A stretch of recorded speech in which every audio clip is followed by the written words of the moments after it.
Welcome to The Point of View. This is your favorite current affairs show here on ChannelOne television. On The Point of View, we pick the right topics, get the right guests, and ask them relevant questions on issues that matter to you. We have a big show tonight because we're asking the question, is it time to privatize ECG? The power distribution company has gone through a lot of issues.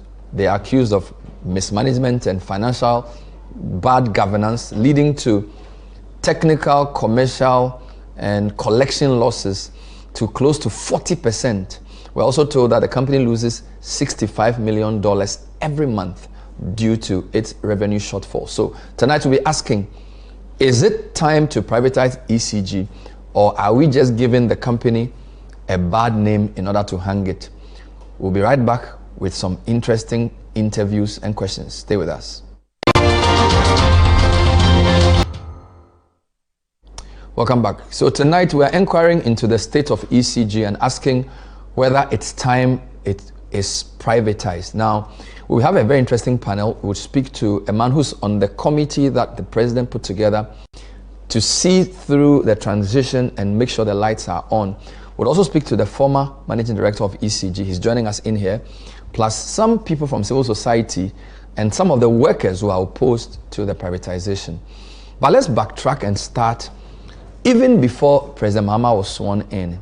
In one of his early meetings around 16th December, after having won the election, he met a group of Americans, particularly from the side of the World Bank, and he spoke about the challenges facing ECG and why a private sector participation would be crucial.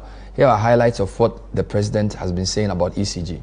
You can't run an electricity utility and make 40% commercial and technical losses and continue to think that you have a viable business. And so something must give in that sector. And that's why I've said that we are looking at introducing private sector participation. If you remember, under the Millennium Challenge Compact, we had agreed that in the last portion of the distribution, billing, and metering, we're going to introduce private sector participation. And so I remember I signed the contract eventually, the compact, and we started the whole process with improving the national grid with the bulk supply points, the BSPs and all that. But there was also a component for private sector participation in billing and metering. And so the new government took over, and that's when the whole PDS saga happened. So that was President John Dramani Mahama speaking to the leaders of the power sector who met him even before officially taking over. He subsequently formed a committee, an interim committee, to help avert a power crisis. Now, the nominee for Minister for Energy, John Abdullah Jinapo, has also reiterated the need for a private sector participation. He was questioned during his vetting a couple of days ago, and he affirmed the president's position and says this government believes that there has to be private sector participation in ECG. Here are highlights of what he said. Honorable nominee, listening to your answer to Dr. Kabiru's question, the impression you create on our minds is that you are not against the privatization of ECG. From what you said, you are against the PDS in terms of the approach. So can you tell us then whether your government is for the privatization, the full privatization of ECG? We believe that they should be. Go ahead. Thank you, Chairman. We believe there should be private sector participation. What we intend to do is to form a 7-member committee chaired by technical experts, legal experts, financial experts, and some industry players, and even somebody from the consumer side. What we want them to do is to get us a framework, looking at best practices. Would the concession approach work, or a full privatization work? We will stay off as politicians, let them get a framework in a more transparent open, frank manner. Then when we get a buy-in of Ghanaians, then we can set the standards using an RFQ, an RFP, and then a competitive tender process. For Minister for Energy. So the president is clear, the minister is clear. Now let me speak to a man who's part of the committee the president put together in those meetings with power sector leaders to basically steer the affairs of the power sector before fully the minister takes over. He's called Honorable Edward Bauer. He used to be MP. He's actually a member of the 8th Parliament. Edward Bauer, MP for Bongo. Now, I won't say not employed, but he clearly looks busy with the work he's doing. I also have Mr. Timothy Nyame, who's joined us. He's from the Public Utility Workers Union. I'll speak to him shortly, as well as the former MD of ECG, Mr. Samuel Dubik Mahama. But Mr. Bauer, so thanks for joining us. The president seems very clear that private sector participation in ECG has to happen. Can you affirm this and give us some more context to why both the president and the minister designate are so clear that ECG needs a private sector participant? So first, let's put this in within proper context. You recall that in the last government of His Excellency John Dramani Mahama, in fact, it started somewhere in Nelson's own and moved into John Mahama's government. When the Compact 1 completed, the one that brought about the N1 construction, Ghana's performance gave us an opportunity to tap into the Compact 2. And so on the strength of that, Ghana also realizing that, look, energy was very critical to our economy, the growth of our economy.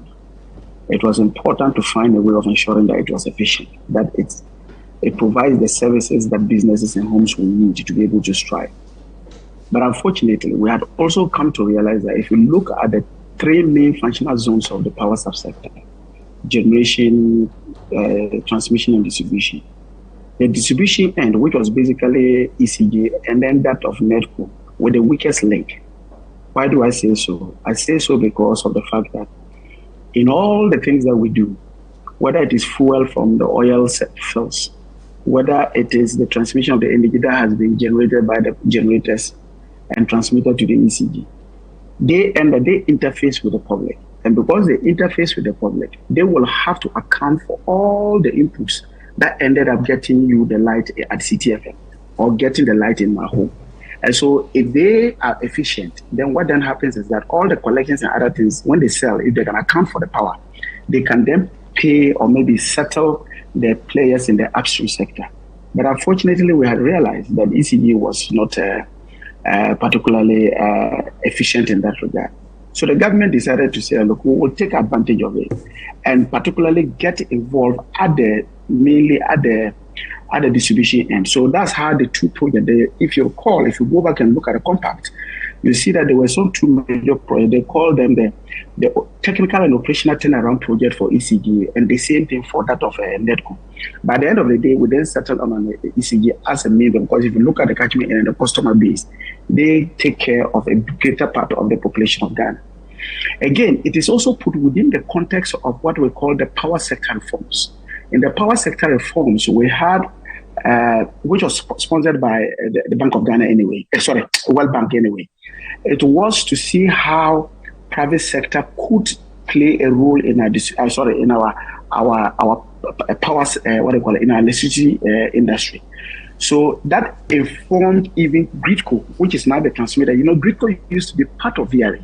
That informed the decoupling of GRIDCO as a transmitter, a national transmitter, from that of VRA. So that VRA then could be a player within the upstream sector with private sector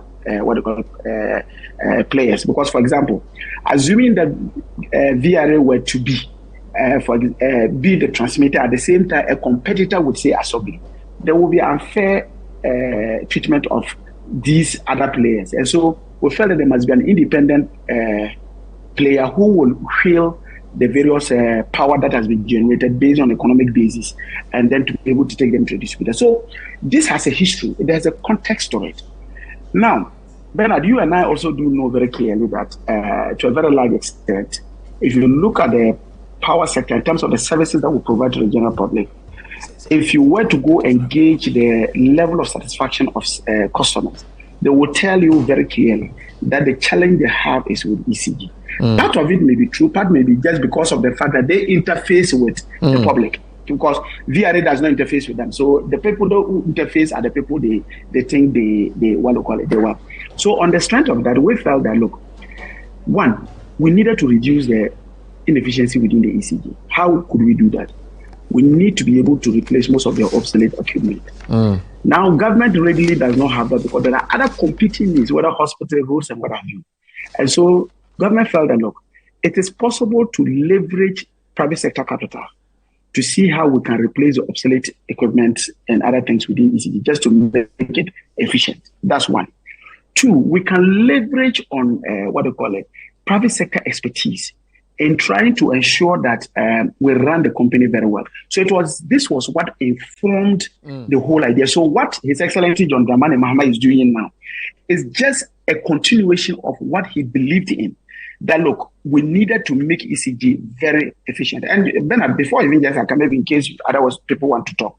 In July last year, when we engaged all the players within the energy sector, everybody pointed to ECG. And I'll tell you, for example, we met the upstream players. I'm talking about the upstream players in the oil industry.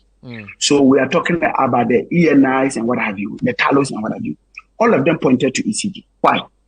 The reason is because they produce gas. They give it to government of Ghana. Government of Ghana processes it and other things, and they give it to you. And remember that fuel is a pass-through cost. So if you look at PRC, when they do the tariffs, fuel is accounted for.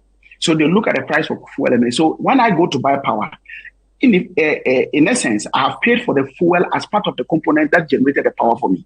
And so all of them said that, look, the reason why we are not being paid as even suppliers of gas or suppliers of the fuel is because ECG cannot account for the final product that is sold to the consumer. So they pointed up to that. If you talk to IPPs, they all point to ECG. So we realized that that was the baby that needed to be resolved. And we think that based on the competing needs, we need to take advantage of private sector and see how we can leverage both capital and expertise to be able to do. So that's very clear. Private sector capital, because ECG needs retooling to make it more efficient. Private sector expertise, fair enough. Let's find out from Mr. Timothy Nyame why the workers, or at least the staff of ECG who he represents, are not happy. Mr. Nyame, thanks for joining us again. So you are from the Public Utility Workers Union, and my understanding is that you are opposed to, is it privatization of ECG or any form of private participation? If you just clarify, Mr. Nyame, the position of the pool on this.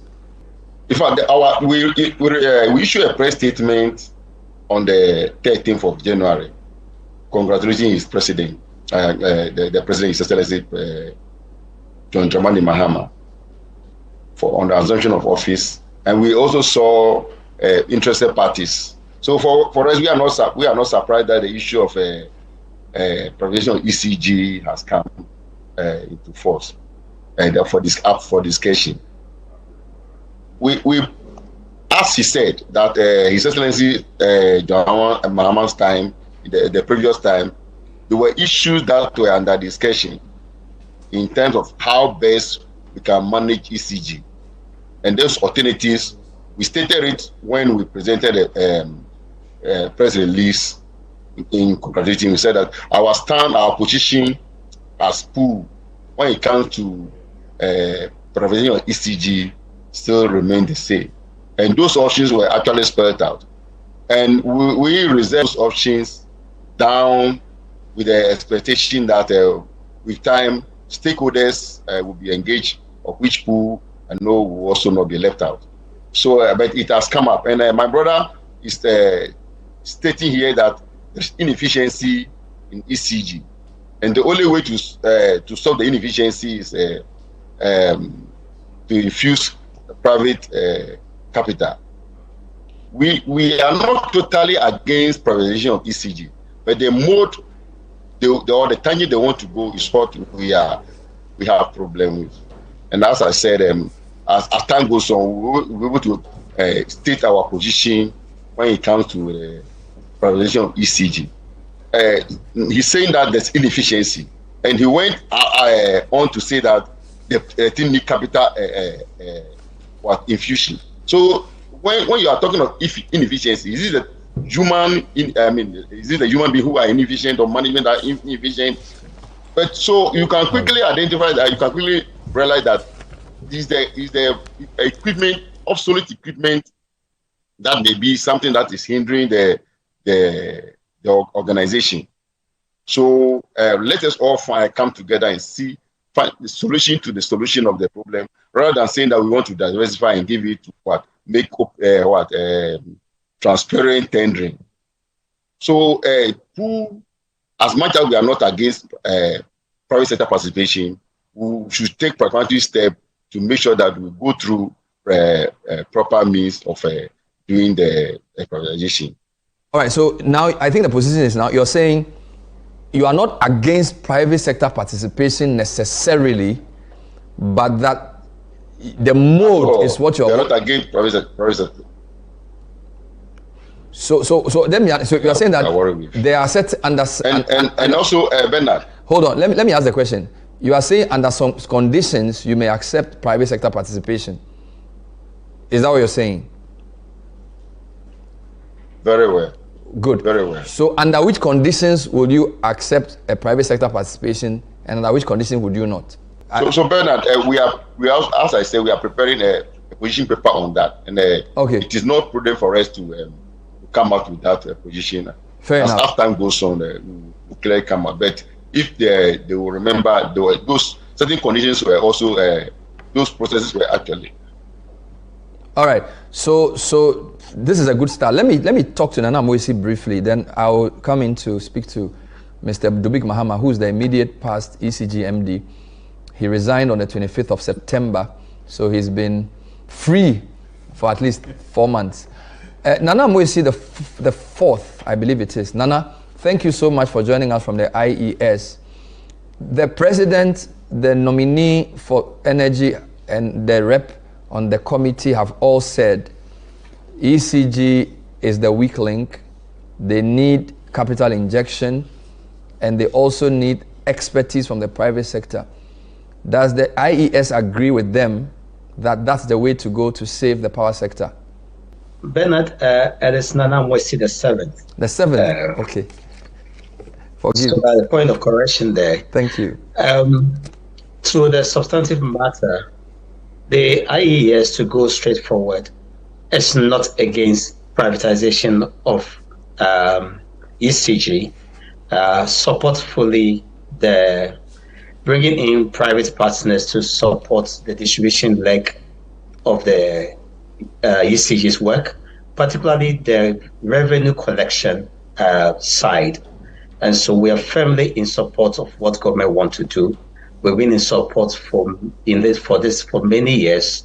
Even while we're doing the PDS ECG concession model, we were in support because we clearly understood that the problem of the sector lies squarely with the distribution segment of the value chain. If you take away the inefficiencies, invest more in the business of distribution, we are sure that our technical and commercial losses will be reduced drastically. The PRC tells us that in some months, the ECG is unable to collect close to 50% of their expected revenue. No business will survive if this is the situation.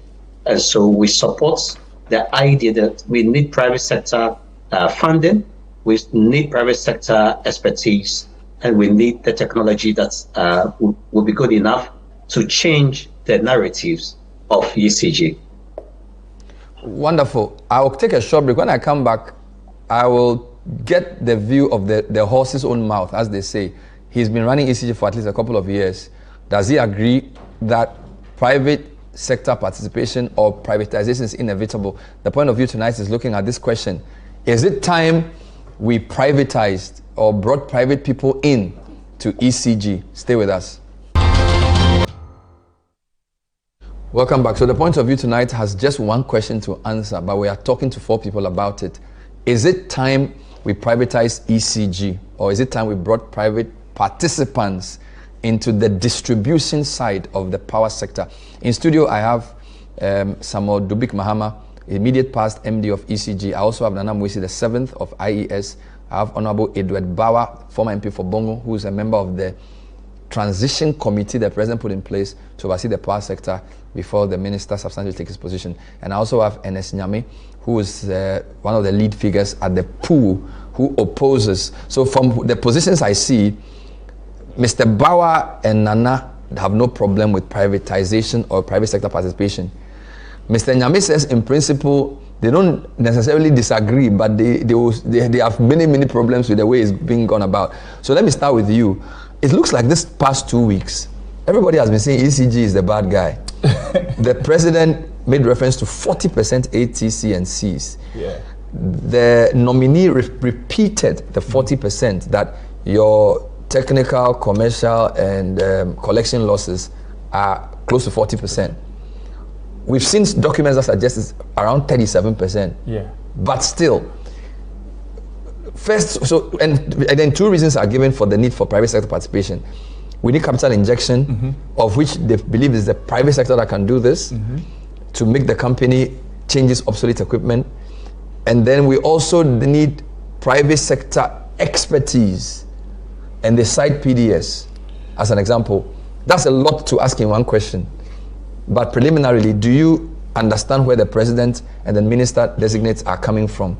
I do understand where they are coming from, but the 40% that's been brandished around is not a fair description of the losses. The document that you purportedly cited, you'd have realized that it gave a base of 26% to 37%. Yes. That's because within the year of 2023, there was change management being implemented. So yes, collections went down. But the funny thing is that year too, they collected more than 14 billion from the previous year. The previous year, which said from that audit report, the system loss audit, that put the company at 26% system losses, the total ATC and C at 26%.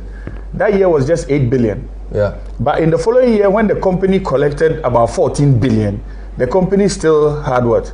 37%.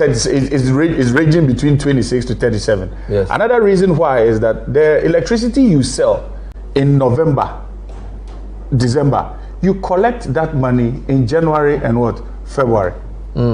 So it's if you realize, that's why the document gave a range.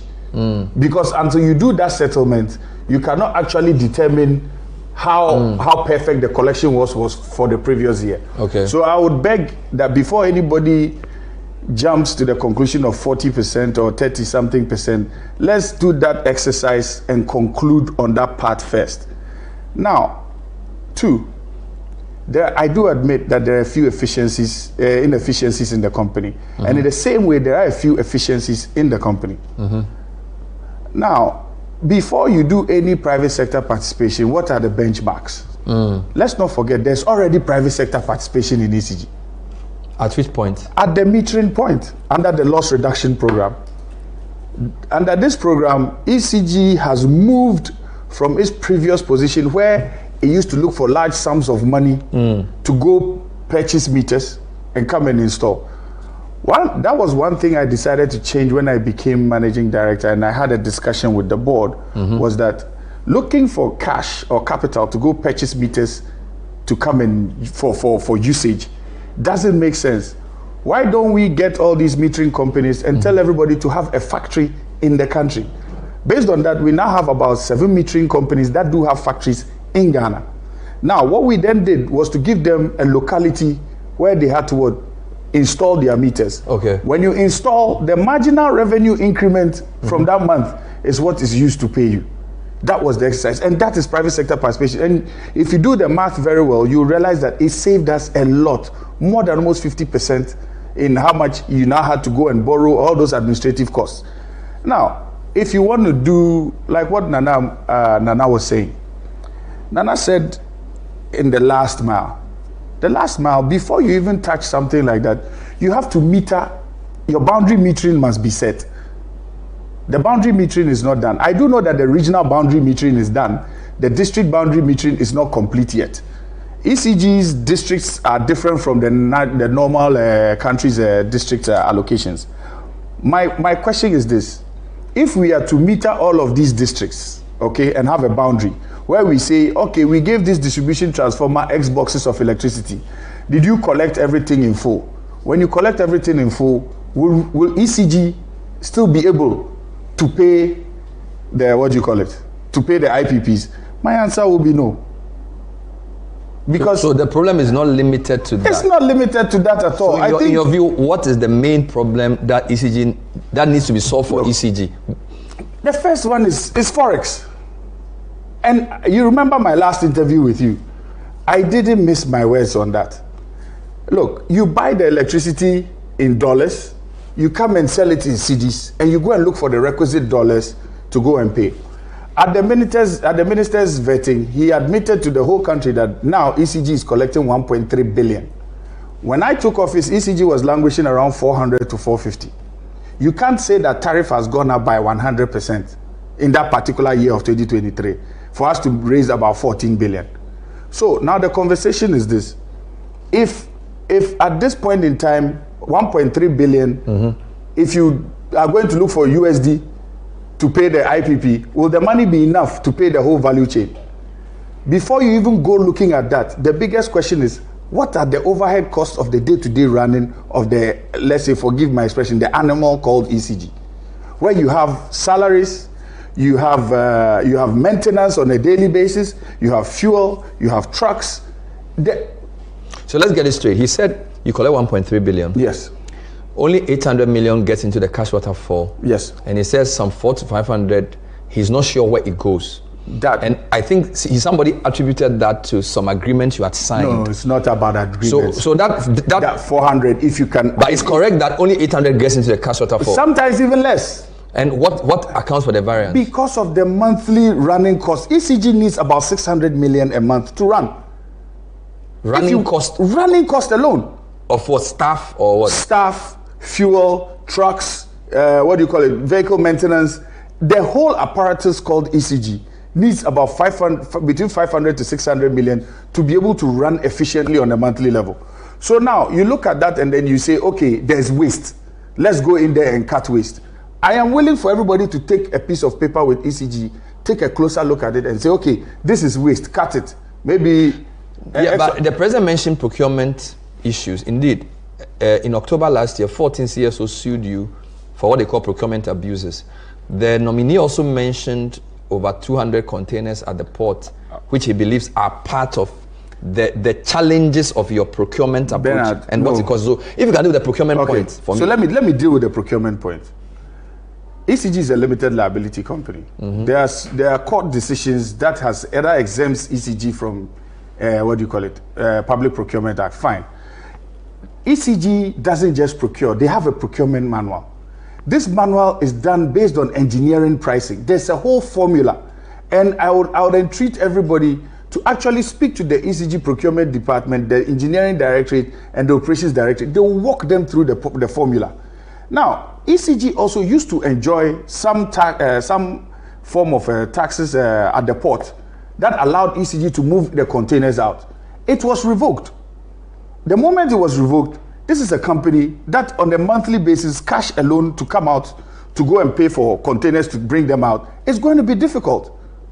So under my tenure, we came up with a strategy where, if you remember, every single time I told you that government was fully paid, it was because it was a set-off.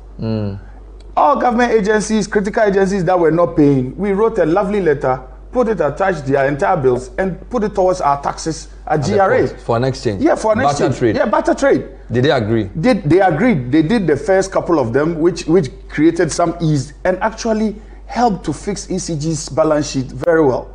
Look, there needs to be a holistic conversation about the industry. You privatizing or private sector participation, I can promise you today that if we do only that, we will still be back at this conversation in Let me do one last thing before I come back to the panel. The nominee also said that he's reliably informed that there are 5.2 million meters, of which 4.8 million are functional. And he said an astronomical 3 million are either not working well or malfunctioning or have a challenge. That's almost 63% of active meters. having a challenge. Now, that he has vindicated me because we had this conversation the last time I was here. so are you saying it was referring to historical data or current No, data? it's current data. So then that's mismanagement. It's not mismanagement. Now let me point out 62% of the meters are not 62. working. Now let me point out something to you. This is one thing everybody does not realize. You know that meters have a lifespan. Prepaid meters have a lifespan. Well, you are the one supposed to know. Yes, they have a 10 to 15 year lifespan that they have to be replaced. When government of Ghana, we went on that, prepaid metering excursion, as I would say. The then government decided, was of this ambition that they were going to look for a huge sum of money for ECG to replace all meters to prepaid. But 50% of ECG's meters are prepaid and the other 50 are postpaid. Now, you have meters that were installed during President Kufuor's tenure. Okay? These meters are non-smart. These meters, now, if you shoot the new and current or the recent tariff to the meter, what then happens? It's not going to receive it. So you have people right now that are enjoying tariff from 2007 or 2008. That when you send the tariff out, so why haven't you replaced those meters? It's capital injection. That's why we. That's why we need a private sector. So that's why we came up with it in a different way. Yes, it's true. You do need some form of private capital injection. Nobody. But if after your private sector involvement, you still have 3 million meters, 62% of your meters not working. It's about speed. When I took office, we were doing about 2,000 meters a month. Last I checked, when I was leaving office, we were doing about 100,000 meters a month in replacement because the system had now picked up. If they are continuing on that trajectory with the private metering companies providing the meters and they are moving with that same thing, they should be able to hit. Let me take comments from the panel. Let me start with Nana Moisi before I come to Bawa. Nana, since I gave you only one question, Mr. Mahama is defending his tenure quite stridently, and he believes that there's already private participation, and that if what he's put in place continues, you don't even need any new private sector anything. Just continue with the reforms. As an energy sector think tank, are you convinced that the plan of action his team put in place would preclude the need for a full privatization? Nana?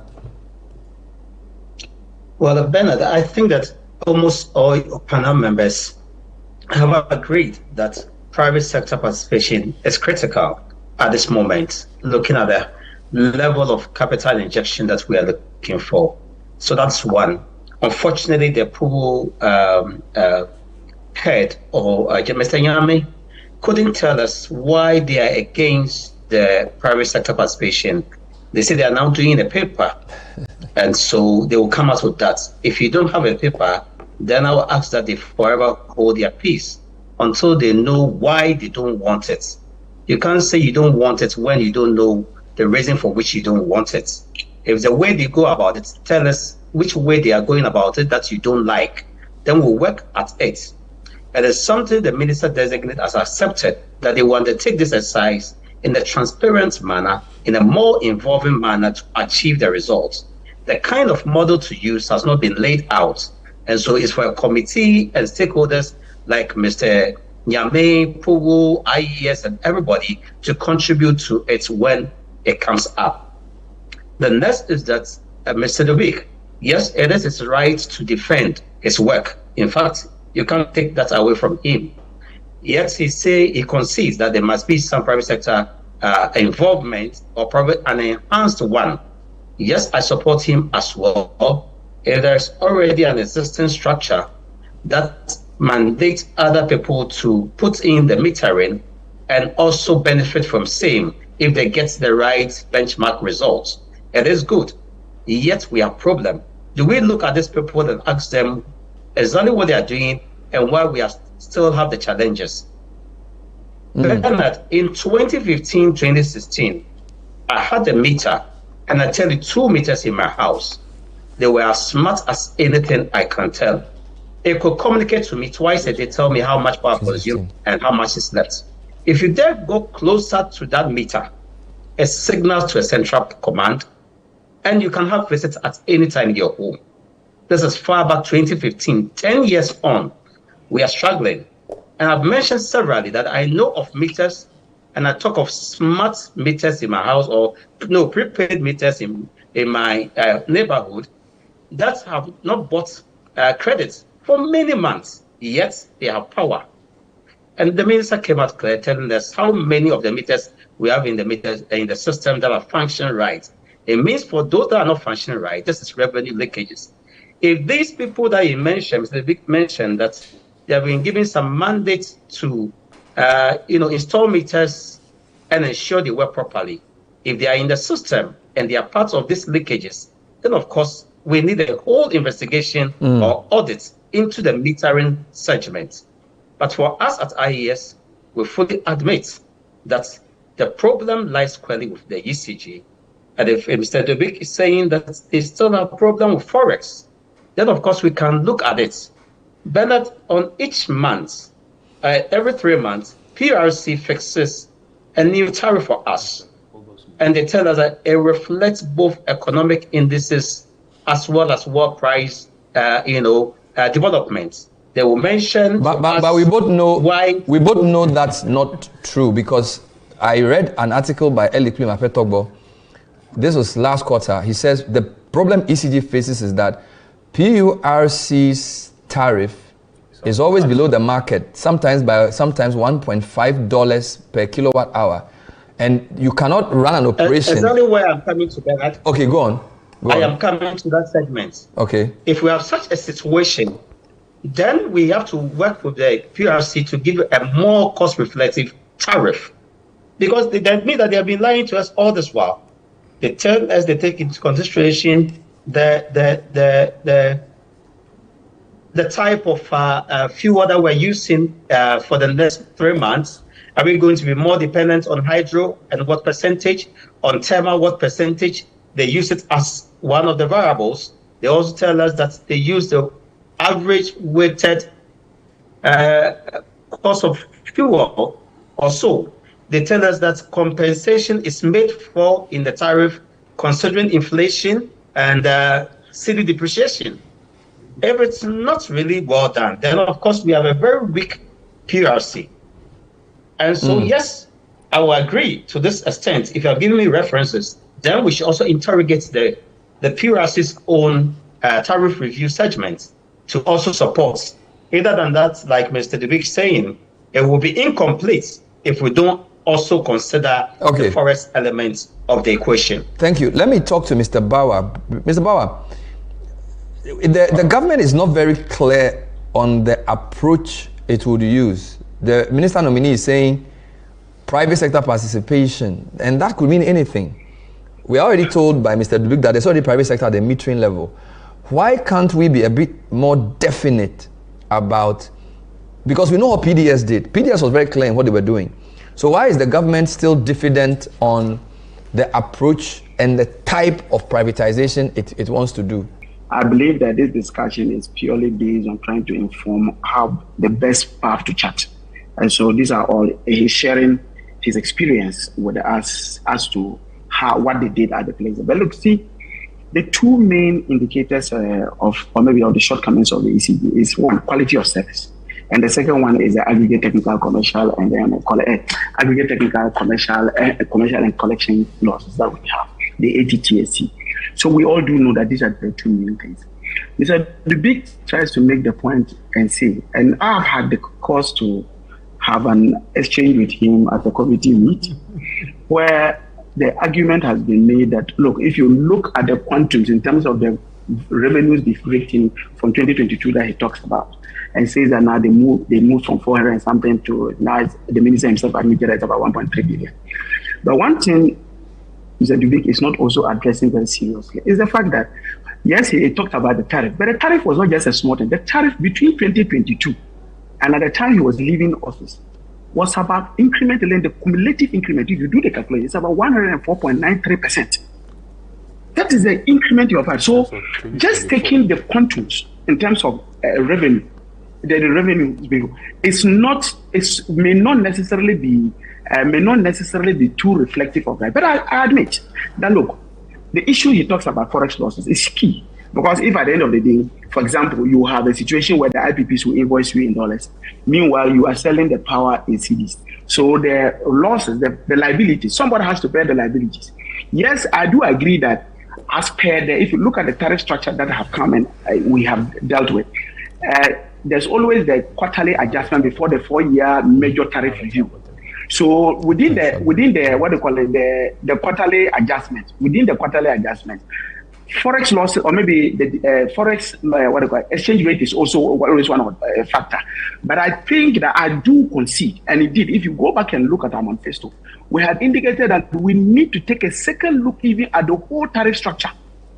We need to take a second look at the tariff structure because, one, it is unfair on ECG in any case. For example, we tell ECG, make sure that you have you engage generators to have a reserve of about 18%. The reserve of about 18% comes in as a take-or-pay arrangement. Who takes up that liability? Should it be in the books of ECG? These are all conversations we can have, so we can look at it as a holistic thing. But to come back to the main question you're asking me as to how definitely we are not definitely. Look, we have stated very clearly. We had ideas as to what we were going to do in 2015-16 when we talked about the whole idea of privatization. Let's admit that there have been some experiences that have been gotten as a result of the implementation of PDS. There are issues of, for example, the Power Utility Workers Union POW, who, and I believe if you talk to them most often, and apart from the love they have for the company, the issue of job security is something they will want to be discussing as part of the whole day. We need to know what type of participation are we looking at. Yes, we all do know that if you look at the area that is most critical within the the ECG center, is the retail functions of the particular the company, as to how those power is sold, how it is done, how monies are received. Yes, there have been boundary meters that have been dealt with. We have done the original one. The district boundaries have been done. Even within the boundaries, you must find a way of doing the boundaries in such a way that they become commercially viable for somebody to buy into it. It is because the issue of a boundary is accountability. But at the same time, even before somebody decides that I want to partake in the retail end of the whole, power subsector business, he will want to know whether even the catchment area you have given to him or her, or as a company, or maybe as an individual, is something that is commercially viable and it is worth it. So these things are all things that will have to be dealt with. But I think that the reason why we have not been categorical is because, and go back to what the minister designate indicated, we will have to have a comprehensive engagement with the academia, with practitioners within the industry, with think tanks, with the media, with everybody. People have experienced ECG from different angles. I see. After that, we'll have a comprehensive roadmap and a strategy as to how this implementation will be done. The bigger and global idea is that we think that at one point or the other, private sector must play some role in ECG. Okay. How it is going to be done, how we are whether we are going to make it more indigenous in terms of investment, all right, whether we are going to have foreign investment. All this will be shaped up as we go on. Thank you. I'll come back with a final comment when we return. This is the point of view tonight. We're asking, should ECG be privatized, or to what extent should private sector play a role in power distribution? We'll be right back. Welcome back. So tonight is a big debate in studio. Sam Odubik Mahama, immediate past ECG MD. We also have Edward Bauer, who is a member of the committee the president put in place to prevent Dumso. This committee was set up very recently. We also have Nana Mwesi the 7th, who's the head of the IES, Institute of Energy Security, and also have Mr. Timothy Nyame from the POO, who are opposed to privatization, but will send the paper soon. Mr. Mahama, it seems to me as if you are here to defend your tenure of ECG, and whilst that is great, it seems to me as if everybody on the committee agrees that private sector has to play a bigger role in ECG, and everybody seems to agree that ECG is the weak link in the power sector. Can you concede these two final points, that private sector needs a bigger role and ECG is the weak link in the power sector? I would not consider ECG is the weak link. You will not? No, I would, but I can see my elder brother still on the screen. Yes, Bauer. Yeah, right. Today you have to praise me because you said the tariff increment as at 2024 was 100 and something %. We are talking about 2023. What was the percentage? We had increased revenue. I'm not defending my position. I just want you to clap for me and then we'll move on. Now, my thing is this: there's a misconception out there, and when they went for the Doomso meeting, Gridco put a document out that said we needed 4,400 something megawatts, right? If Edward was there, so maybe he can confirm that. When you hear that 4,000 for all of that, what comes to your mind? You think it's ECG, not so? It's not ECG. It is not. ECG has been turned into the whipping boy. ECG's peak consumption is 2,500. Let's do the calculation in context of 2005 that ECG took. How much of that did they use? How much of that, what do you call it? How much of that? I thought demand. Yes, ECG's peak demand. You know, ECG is Southern Ghana. So Gridco claimed that the demand was 4,000 what? That is not ECG's demand. That is national. So how there are other players in the game. I get it. So that 4,000 something, ECG only takes 2,500. So Netco takes some. Netco takes some. DRA has its own customers that they feed. There are other people who have customers that they feed within the value chain. ECG is 2.5. This is why I'm saying, if we want to drill down on the matter, let's drill down on the matter. Let's fix the problem at source. And I like what my elder brother Edward said. It's not about me defending my position. No. If that was the point, I wouldn't have come on the show. You remember the conversation we had that brought me here. It is now time for an independent market operator. This country needs what is called an independent market operator. This person is an unbiased umpire who sits there, who directs traffic of the energy that comes in. What if government is to subsidize fuel for ECG customers? What if government subsidizes ECG fuel and then the fuel goes to feed a different person and that money goes to a different entity? Like Gridco or VRA? Fine, you can. It is possible. But if the reconciliation at the end of the year is done and there's a loss to ECG in a certain amount, how does ECG recoup that? What are the parameters concerning that? We need an independent market operator. That is the losses start from the top. You know, so suggesting that VRA who sell power directly to some of their customers may also be making losses. Yes. But it doesn't get talked about because they are seen as the power generator. Exactly. Okay. So I like what he's saying, and I would love for us to have, it's about a holistic conversation. Look, the business model, by and large, and he says they're changing the tariff, is wrong. Look, you can say you're adjusting tariff in 3 months, okay? You are doing quarterly adjustment. By the time you come and do the quarterly adjustment, the tariff, the forex never goes down. So within a short space of time, look, our 2022 profit and loss was about 10.5 billion. 8.5 billion was forex loss. So your head is down, you are working. By the time you raise your hand, by not your fault. So you're saying forex loss is about 80% of your losses. It's higher than... That is profit and loss accounting. It's higher than revenue loss from collection. Exactly. Wow. Exactly. Because as I said, the money is the PPAs are in dollars. So let me change this. If you bring a private owner of ECG and you don't change the revenue structure, they will still make losses. Of course, because you are looking for money to pay the IPP. Let me take you back. The reason why the IPPs were saying that they were comfortable was when we renegotiated with them and came up with fixed flat rates. Between a certain period, the forex was stable. So when the revenue was going up, we were able to meet the requisite amounts of monies that they were requesting for, which amounted to, I think, about almost $48 million. Wow. There was enough cash coming in for us to be able to take care of that. But when forex started going up, we could not, what do you call it? And, you know, I'm very happy he speaks about PURC. Look, PURC can adjust the tariff all they want. But the truth of the matter is that the reality is on the ground.